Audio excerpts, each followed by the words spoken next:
오늘 은혜 받으실 하나님의 말씀은 구약성경 욥기 23장 8절에서 17절까지의 말씀입니다.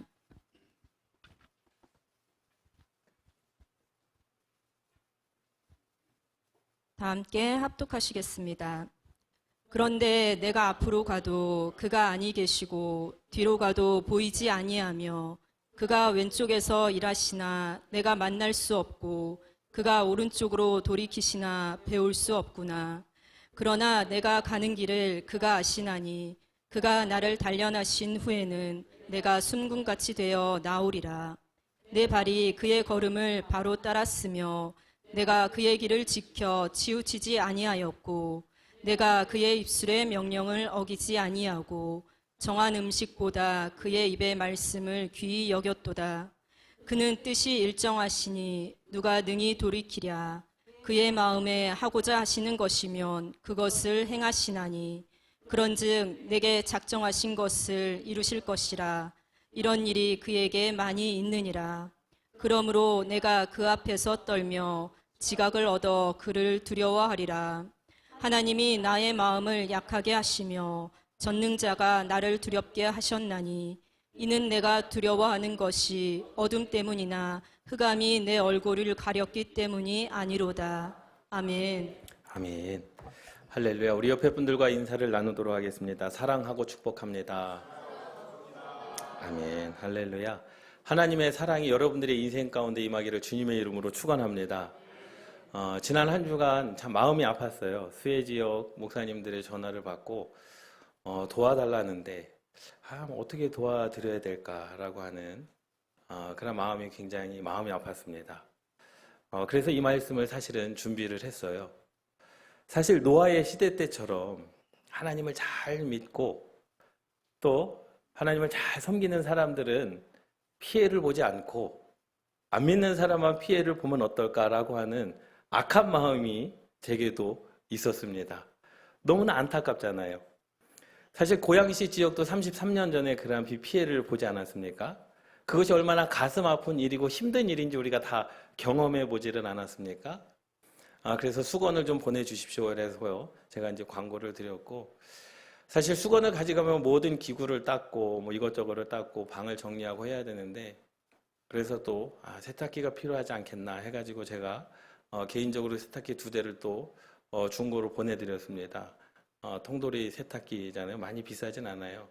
예, 어차피 이번 그 수에, 걸레를 한번 쓰면 빨아야 되는데, 누군가는 빨아야 되는데, 손으로 빨기 힘드니, 중고 세탁기 내가 2대를 보내드릴 때 그걸 쓰고 그냥 이번에 쓰고 이렇게 버리시라 라고 해서 개인적으로 이제 통돌이 세탁기 2대도 제가 보내드렸는데 참 가슴이 아픕니다.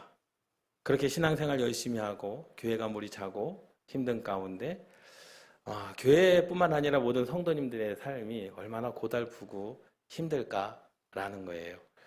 참 마음이 아프죠. 도와주고는 싶은데 능력이 안 되니 참 마음이 아프고 뭐 이것저것 뭐 해주고 싶은데 그러지 못하니 그런 마음이 아플 때마다 우리가 누구를 보게 됩니까? 하나님을 보게 됩니다. 예. 하나님 왜 이런 일이 우리 가운데 일어나야 되겠습니까? 라는 거예요. 욥의 고백은 그래요. 앞으로 봐도 하나님이 안 계시던데 뒤를 봐도 하나님이 보이지 않고 오른쪽으로 봐도 하나님이 보이지 않고 왼쪽을 봐도 하나님이 보이지 않는 거예요. 욥의 고난이 욥의 고난이 그 죄 때문이었습니까? 욥의 고난이 하나님을 원망했기 때문입니까? 아니거든요. 욥은 정말로 하나님을 신실했습니다. 끝까지 하나님을 믿고 물론 하나님을 향한 원망의 마음도 있었으면 하나님 차라리 이럴 거면 나를 좀 죽여주십시오. 그런데 죽는 것조차도 욥이 스스로 할 수 없는 그러한 마음 가운데 있었던 그 한탄한 정말로 하나님을 향한 이제 더 이상 여러분 사람이 이렇게 궁지에 몰리면 미칠 것 같지 않습니까? 정신이 돌아버릴 것 같지 않습니까? 그러한 상황 가운데 욥이 이렇게 고백을 하는 겁니다. 그런데 내가 앞으로 가도 그가 계시지 아니하고 뒤로 가도 보이지 아니하시며 왼쪽으로 일하시나 내가 만날 수 없고 그가 오른쪽으로 돌이키시나 배울 수 없다라는 거예요. 하나님을 찾으려고 해도 찾을 수 없는 하나님. 그런데 결국에 욥의 고백은 뭔지 아십니까? 내가 주님을 찾을 수는 없어도 주님은 지금 나를 지켜보고 계시는구나. 내가 지금 내 이 고난 가운데 하나님을 원망한다 할지라도 나는 내가 가는 길을 모르나 나는 모르는데 내 길을 주님은 아시는구나. 여러분, 이러한 위로가 욥에게 있었다라는 거죠. 여러분, 우리도 얼마나 그리스도인이면서 하나님의 자녀이면서 얼마나 그러한 그 죄악이 우리 가운데 많이 있습니까? 제가 생각했던 것처럼 노아의 시대 때 하나님께서 노아의 8가족을 홍수로 말미암아 구원해 주셨던 것처럼 믿음의 사람들의 집은 부지가 차지 아니하고 교회들은 지하에 있어도 물이 차지 않는 그러한 하나님, 그러한 일이 있으면 얼마나 좋겠습니까? 라고 하는 그러한 이기주의가 우리 마음 가운데 있지 않습니까? 그런데 신앙생활을 열심히 했어도 수혜를 당했습니다. 그렇게 열심히 목숨을 다해 교회를 지키는 그러한 교회도 수혜를 당했습니다.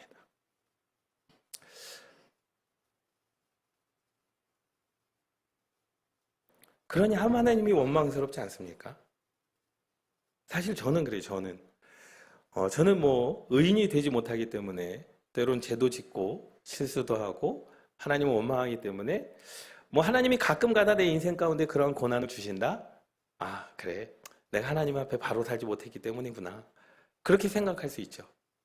근데 욥은 하나님 앞에 정말로 위대한 사람이었습니다.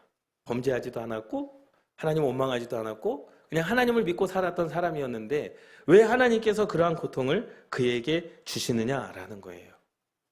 하나님을 찾으려고 해도 보이지 않고 고난 가운데 하나님을 원망해도 원망할 수가 없죠. 왜? 보이지 않는 하나님. 그런데 욥이 믿고 있었던 것이 있었습니다. 다른 게 아니에요. 다른 것이 아니라 내가 지금 하나님을 찾을 수 없고 내가 지금 하나님을 볼 수 없어도 하나님은 지금 나를 보고 계시는구나.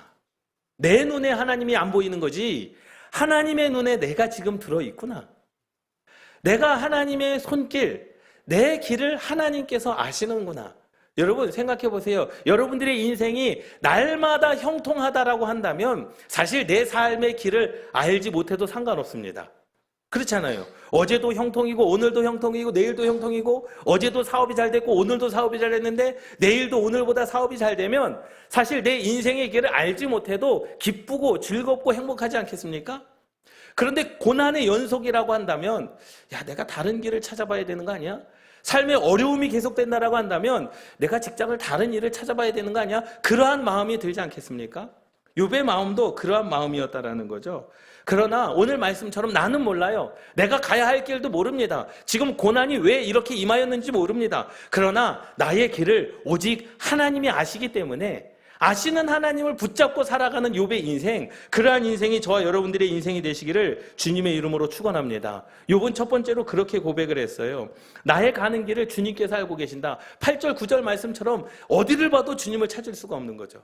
어디를 봐도 주님을 발견할 수가 없는 거예요. 그런데 10절 12절 말씀에 그가 내가 가는 길을 그러나 내가 가는 길을 그가 아시나니 그가 나를 단련하신 후에는 내가 순금같이 되어 나오리라. 여러분, 그가 나를 단련하신 후에 단련한다라고 하는 이 단어가 뭔지 아십니까? 이것은요 다른 게 아니라 하나님께서 내게 무엇인가 입증하실 것이 있다라는 거예요. 내게 입증하실 것이 있다라는 겁니다. 내게 정확하게 하나님께서 정확하게 입증하실 것, 발견할 것, 정확하게 인정될 만한 무엇인가가 있다라는 거죠. 그런데 이 고백을 누가 합니까? 욥이 합니다. 내가 지금 고난이 끝나지 않는 이유는 하나님께서 이 고난을 통해서 내게 보실 것이 있구나라는 거. 그리고 나중에는 어떻게 해요? 순금으로 나오리라. 순금같이 되어 나오리라. 여러분 생각해보세요. 대장장이가요. 그 쇠를 달구지 않습니까? 충분히 달궈서 이때쯤이 되다 그러면 떼서 어떻게 해요? 두들기잖아요. 그리고 만들잖아요. 그리고 또 집어넣습니다. 그런데 집어넣는데 내가 스스로 나올 수 있는 게 아닙니다. 망망대해의 바다 가운데 여러분들을 하나님께서 들어서 그냥 태평양 한가운데다가 여러분 집어넣었다라고 한번 생각해 보십시오. 여러분들이 아무리 수영을 잘해도 거기서 살아나올 수 있을까요? 내가 해보겠다. 죽을 똥 살똥으로 수영을 치고 했는데 한계에 다다른 거죠. 더 이상 내 힘으로는 안 됩니다. 팔 한 번 뻗을 힘이 없습니다. 이제 내가 여기서 정신을 잃으면 그냥 물에 빠져 죽는 그러한 상황 가운데. 그런데 욥은 뭐라고 고백합니까? 내가 죽을래야 죽을 수도 없다라는 거죠. 그래서 하나님께 어떻게 기도합니까? 하나님, 내가 이 고난 가운데 죽을 수 없으니 제발 좀 나를 좀 죽여주시옵소서. 그게 더 편할 겁니다.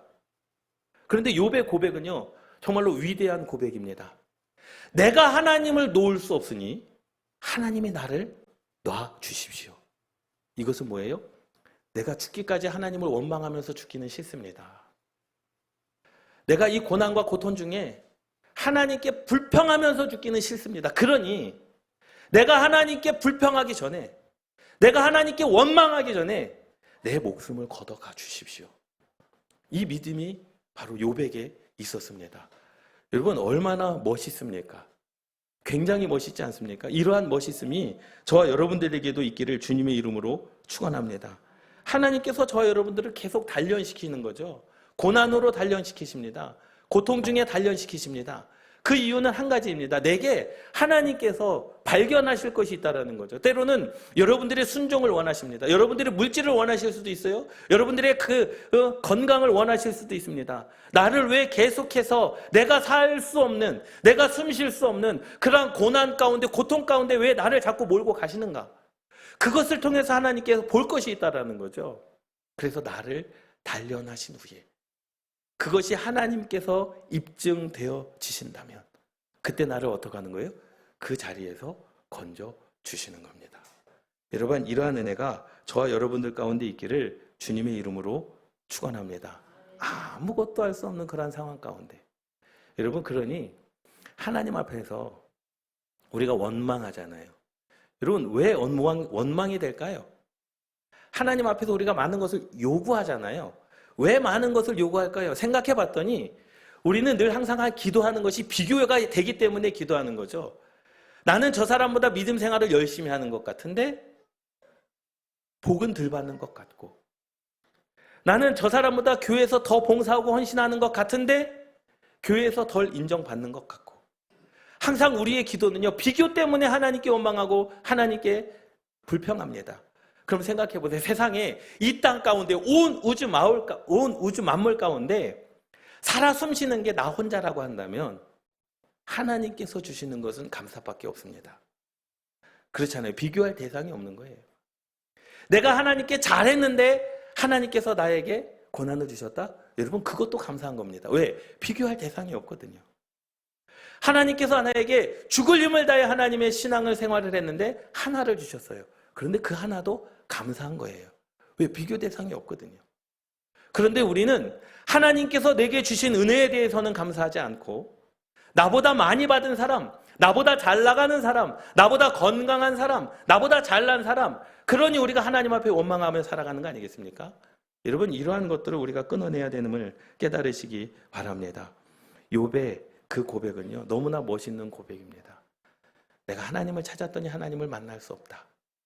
그러니 내가 하나님을 버리겠다, 이게 아니었습니다. 고난 중에 하나님을 찾았는데 하나님을 볼 수는 없지만, 내가 하나님을 볼 수는 없지만 고난 중에 있는 나를 하나님이 붙잡고 계시는구나. 여러분, 이러한 믿음으로 오늘을 살아가시기를 주님의 이름으로 축원합니다. 그러면서 고백하잖아요. 뭐라고 고백해요? 이렇게 고백합니다. 11절 말씀에 내 발이 그의 걸음을 바로 따랐다라는 거예요. 그러니 이 욥은요, 하나님의 말씀대로 인생을 따라갔다라는 거예요. 그러면서 세 가지를 말해요. 첫 번째로는 내가 그의 길을 지켜 치우치지 않았다라는 거죠. 세상 가운데로 치우치지 않는 삶을 살았다. 왜? 말씀과 동행하니까. 두 번째로는요, 입술의 명령을 어기지 않았다라는 거죠. 입술을 불평하지 않았다라는 거예요. 입술로 하나님을 원망하지 않았다는 겁니다. 입술로 불평, 불만, 불신앙의 발을 선포하지 않았다라는 거예요. 왜? 말씀 안에 살았기 때문에. 마지막으로는요, 말씀을 기휘 여겼다라는 겁니다. 말씀을 생명처럼 여겼다라는 거예요. 여러분, 이러한 은혜가 저와 여러분들 가운데 있기를 주님의 이름으로 축원합니다. 여러분, 우리가 삶을 모를 때가 너무나도 많아요. 경제가 어떻게 흘러갈지, 그리고 이자가 어떻게 올라갈지 아무도 모릅니다. 나라와 민족이 언제 전쟁이 터질지, 어떠한 자연재해로 말미암아 생명이 어떻게 될지 아무도 모릅니다. 그러나 분명한 사실은 우리가 하나님께서 그 일을 알고 계시기에 그 하나님을 믿고 따라가는 저와 여러분들 되시기를 주님의 이름으로 축원합니다. 이러한 은혜가 있기를 주님의 이름으로 축원합니다. 두 번째로는요, 13절 14절 말씀에 보면 하나님의 계획은 작정을 먼저 이루셨다라는 거예요. 그의 뜻은, 그는 뜻이 일정하시니, 13절 말씀에 보면요, 그는 뜻이 일정하시다라는 거예요. 일정하시다라고 하는 것은요, 처음과 끝이 동일하시다 이 말도 맞아요. 그런데 일정하시다라고 하는 것은요, 하나님께서 차별이 없으시다라는 겁니다. 하나님은 차별이 없으신 거예요. 하나님께서 제게 10개를 주고 여러분들에게 10개를 주셔도 그것이 차별이 아니라는 겁니다. 믿습니까? 믿습니까?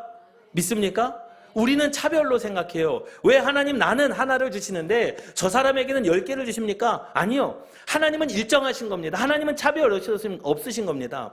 하나님께서 욥에게 그러한 고난과 고통, 그래서 친구들로 말미암아 조롱거리가 되지 않습니까? 그럼에도 불구하고 욥은 고백합니다. 하나님은 뜻이 일정하신 분이십니다. 하나님은 차별이 없으신 분입니다. 내게 마땅한, 내게 발견할 것이 있기 때문에 이러한 고난과 고통을 내게 주시는 거 아니겠습니까? 여러분, 이러한 고백이 욥에게 있었다라는 거죠. 하나님의 뜻은 일정하십니다. 여러분 생각해 보세요. 우리가 늘 그렇잖아요. 우리 도훈이에게 정말로 날카로운 칼을 줄 부모가 어디 있겠습니까? 그렇잖아요. 이렇게 얘기하면 쉬워요.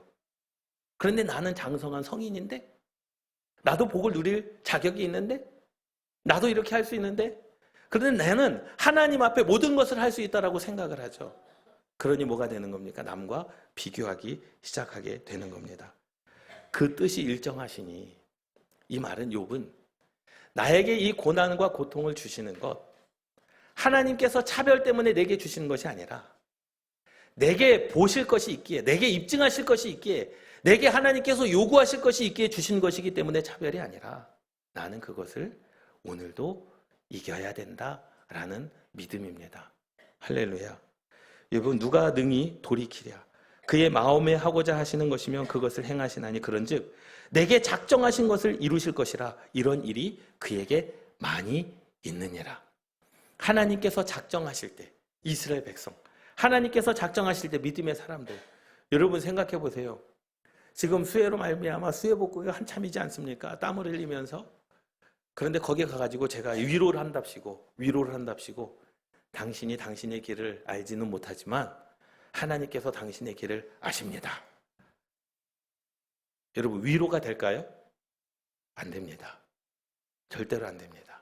신앙과 믿음이 아니고서는 그게 위로가 될 수가 없습니다. 지금 당장 잘 데가 없어서 모텔에 호텔에서 하는데 그렇게 이야기하잖아요. 싸게 해주면 안 되겠느냐? 내가 하루를 자야 되는데, 자녀들과 하루를 자야 되는데, 그게 위로가 되지 않겠습니까? 그러니 하나님을 향한 원망과 불평이 안 생길 수 있겠느냐? 안 생기는 게 이상한 거죠. 여러분, 그럼에도 불구하고 우리가 하나님을 향한 원망과 불평이 있을 수 있습니다. 그러나 분명한 사실은 내 길을 하나님이 아신다는 것, 여러분 그 중심을 잃지 마시기를 주님의 이름으로 축원합니다.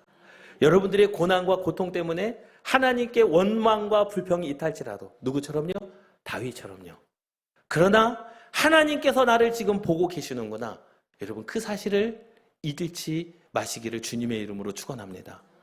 그 하나님께서 나를 짓고 붙들고 계시다라고 하는 것, 욥은 큰 혼란에 빠져 있습니다. 누구보다도 말씀에 순종하고 거룩한 삶을 살았기 때문에 사실은 욥에게 있어서는 이러한 고난과 고통이 더 힘든 거죠. 차라리 망나니처럼 살았다라고 한다면, 그래 내가 하나님 앞에 죄를 지었기 때문에 죄에 대한 대가라고 한다면 사실 덜 고통스러웠을 것입니다. 그런데 남보다 뛰어난 믿음, 남보다 더 헌신적인 신앙, 남보다 하나님을 사랑하는 마음이 있지 않았습니까? 그러니 그 상황이 더 힘든 거죠. 더 아픈 거죠. 더 원망스러운 거죠. 그런데 하나님의 뜻, 우리가 말씀의 제목처럼 나는 모르는데 하나님은 분명히 아시지 않겠습니까? 알죠. 머리로는 알아요. 그런데 이해할 수가 없습니다. 알지만 기쁨으로 다가오지 않습니다. 알지만 하나님을 신뢰하며 하나님께 나아가는 그러한 은혜가 우리에게 부족합니다. 여러분, 그러한 은혜를 소유하시기를 주님의 이름으로 축원합니다. 우리가 항상 일의 결과를 보면, 하나님께서 일에 욥을 어떻게 해주셨는가를 보면 사실 은혜잖아요. 다윗을 어떻게 해주셨는가, 아브라함과 이삭과 야곱과 요셉의 삶을 결국에는 어떻게 하나님께서 축복을 주셨는가를 보면 사실 위로가 되기는 하지 않습니까? 그런데 과정에 있을 때가 너무나 힘든 거죠. 이스라엘 백성들도 마찬가지지 않습니까? 가나안 땅을 너희들에게 주리라. 여러분, 근데 40년이라고 하는 시간, 어쨌든 40년이라고 하는 시간, 그래 조금만 1년만 더 있으면 1년만 더 있으면 그래도 기대와 소망이 있지 않습니까? 그런데 기대와 소망이 없는 그러한 상황 가운데서는 사실 하나님을 우리가 다 이해할 수 없습니다. 이해할래야 이해할 수 없습니다. 그러니 욥은 차라리 내가 하나님을 부인하며 죽기 전에, 내가 하나님을 부인하기 전에 하나님께서 내 생명을 거두어 가시면 내 영혼이 주님과 함께 있지 않겠습니까? 여러분 그 마음, 그 심정을 이해하십니까? 여러분 그러한 심정으로 오늘을 살아가시기를 주님의 이름으로 축원합니다. 마지막으로 욥이 그렇게 고백합니다. 두려웠다는 거예요. 15절 17절 말씀에 보면 그러므로 내가 그 앞에 떨며, 하나님 앞에 떨며 지각을 얻어 그를 두려워하리라. 하나님이 나의 마음을 약하게 하시며 전능자가 나를 두렵게 하셨나니 이는 내가 두려워하는 것이 어둠 때문이나 흑암이 내 얼굴을 가렸기 때문이 아니로라. 어둠 때문에 두려웠는데 흑암 때문에는 두렵지 않았다라는 거예요. 그런데 그럼 어둠과 흑암이 다르다라는 거죠. 흑암은 뭡니까? 우리를 죽이려고 하는 사단의 역사가 흑암입니다. 그러니까 흑암의 영향력은 사단의 역사가 욥에게 임했다는 게 아니에요. 이 어둠은 뭡니까? 죽음이 임했다라는 거예요. 그러니까 죽음이 임했기 때문에 두려운 거죠. 사단의 영향력 때문에 이 욥은 두려운 게 아닙니다. 왜? 사단의 영향력을 이길 예수의 힘, 하나님의 능력이 누구에게 있었어요? 욥에게 있었어요. 그런데 생명의 주권자는 누구입니까? 하나님인 거죠. 그러니까 하나님께서 지금 욥에게 무엇을 주신 거예요? 사단의 영향력을 주신 것이 아니라 사망을 주신 겁니다. 그러니까 그 사망 때문에 두렵다라는 거죠. 그래서 내가 어둠 때문이나 내가 두려워하는 것이 사망이 내게 임했기 때문에 두려워하는 것이지 흑암이 사단의 영향력이 내 얼굴을 가렸기 때문이 아니다라는 겁니다. 그러니까 사단의 방해에는 내가 두려워하지 않지만 하나님께서 내게 사망을 주셨기 때문에, 하나님께서 내게 사망을 주셨기 때문에 그게 두렵다라는 거예요. 그게 두렵다라는 거예요. 이것은요, 내가 하나님께 믿고 구원받았다 이러한 의미가 아니라 이제 내가 죽게 되는구나. 결국에는 내가 하나님을 원망하며 죽게 되는구나. 이러한 정말로 인생의 끝, 완전히 인생의 끝, 더 이상 앞으로 갈 수도 없고 뒤로 갈 수 없는, 정말로 조금이라도 움직이면 그냥 벼랑 끝으로 내려지는 그러한 상황 가운데 이 욥의 고백, 하나님의 절대 의지 앞에서 두려울 수밖에 없는 존재, 그러한 존재가 바로 욥이었다라는 겁니다. 여러분 이러한 상황 가운데서도 욥이 끝까지 믿고 지켰었던 것은 하나님이 나를 지켜보고 계시는구나. 내가 하나님을 찾을 수 없고 볼 수는 없지만 하나님이 나를 지켜보고 계시고 나를 붙잡고 계시는구나. 여러분 인생을 살아가면서 외로워 보셨습니까? 외로움을 느껴보셨습니까? 진짜 외로움을 느껴보셨습니까? 외로움을 느낀 사람에게요, 한 사람의 사랑의 표현 아니면 사랑의 관계는요, 정말로 그것은 생명과 같은 거죠. 여러분 그러한 느낌이 바로 욥에게 있었다라는 거예요. 사실 우리는 그렇게 이야기할 수 있어요. 하나님 그렇게까지 하셔야 되겠습니까? 라는 거죠. 저는 부정하지 않습니다. 이 땅 가운데 날씨로 말미암아, 자연재해로 말미암아, 이 땅 가운데 전쟁으로 말미암아 고통당하고 슬픔당하고 가정을 잃고 부모 형제 자매를 잃는 그 모든 것, 저는 하나님의 주권에 있다고 믿습니다. 그 모든 것 하나님의 주권에 있다고 믿습니다. 이해할 수는 없어요. 꼭 그렇게까지 하셔야 됩니까? 그런데 하나님의 주권은 맞습니다.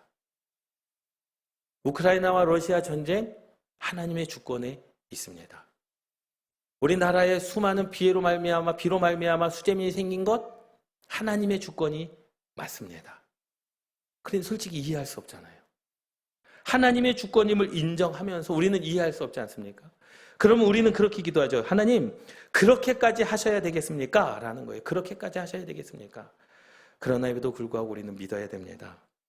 욥은 그 어디에서도 하나님을 찾을 수 없다고 한탄했습니다. 하나님을 발견하지 못할지라도 함께 따라 하시겠습니다. 내 삶 가운데, 내 인생 가운데 하나님을 발견하지 못할지라도 하나님은 나의 모든 사정을 아시고 나의 길을 아시는 분이다. 여러분 이거 하나만 잃지 마시기를 주님의 이름으로 축원합니다. 원망해도 불평해도 내가 하나님을 찾아도 보이지 아니하는 그 하나님, 그러나 하나님은 나의 모든 사정을 아시고 나의 길을 아신다. 어떤 상황에서도 하나님의 주권을 인정하는 저와 여러분들 되시기를 주님의 이름으로 축원합니다. 우리가 인생을 살아가면서 결론으로 말씀을 드립니다. 혼돈에 빠지기도 해요. 고통 가운데 고난에 빠지기도 합니다. 걸어갈 방향을 알지 못하여 방황할 때도 분명히 있습니다. 그러나 지금 이 순간에도 하나님은 여러분들을 보고 계시고 여호와 하나님께서 여러분들의 지팡이와 막대기가 되어 주셔서 반드시 분명히 여러분들을 인도하실 줄 믿습니다. 우리가 느끼지 않는 또 다른 방법으로 그 수재민들에게 하나님께서 또 다른 방법으로 그들의 마음을 위로하여 주실 줄 믿습니다. 또 다른 방법으로 하나님께서 갚아 주실 줄 믿습니다. 그러니 우리가 가져야 될 믿음은 우리가 걸어가는 그 길이 고난의 길이라 할지라도 비록 힘들고 험난한 길이라 할지라도 하나님께서 나와 함께 계시는구나. 하나님께서 지금 나를 보고 계시는구나. 내가 어디로 가야 할지 길은 모르나 하나님께서 그 길로 나를 인도하여 주시는구나. 여러분, 그러면 위로가 되지 않겠습니까? 그러면 위로가 되지 않겠습니까? 하나님께서 각 사람에게 전쟁 가운데 있는 그들에게 지금 수해로 말미암아 고통당하고 지금 그 가정을 회복하는 그들에게 하나님께서 그들이 생각하지는 못하는 또 다른 방법으로 하나님께서 길을 계획하고 계시다라고 한다면 여러분 위로가 되지 않습니까? 여러분 이러한 위로로 오늘을 살아가시기를 주님의 이름으로 축원합니다. 여러분 고난 가운데 있다고 좌절하지 마시고 그 고난 가운데서도 나를 바라보고 계시는 그 주님이 있음을 믿고 오늘을 하나님의 축복으로 천국 소망으로 살아가시는 저와 여러분들 되시기를 주님의 이름으로 축원합니다. 기도하시겠습니다.